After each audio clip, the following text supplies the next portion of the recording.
How do you see the role of impact investing in general changing over the next decade? It's hard to think about how I see the role of it changing as opposed to the scale of it. The role is there. It's just not, it's not scaled fully yet. It's nowhere near what it could be. It's not got the fuel behind it. It's not got the fuel behind it. I think the reason it gives me a lot of optimism is if you look right at the beginning of the value chain where companies first get invested in is at the early venture capital stage. And they are really in charge of the companies that get created for tomorrow. People who invest in big listed businesses only invested in them when they're a late stage company. The company's been set up in the DNA and has been funded to that point. So there's very few companies that can change their DNA once the company's worth 10 billion or 100 billion quid.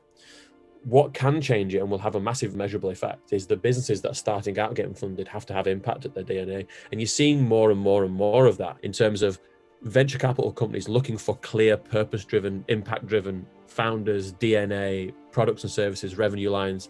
And I think that will result in a change of capitalism in 10, 15, 20 years time, because say it takes 5 to 7 years to fully scale a business. Well, all the businesses being founded now have impacted their DNA. The big business of tomorrow will all have impact on their DNA. And it has to really be at the DNA because it's very, very difficult for any of these big companies right now to change who they are. They can tilt it and they can do stuff differently and they can improve.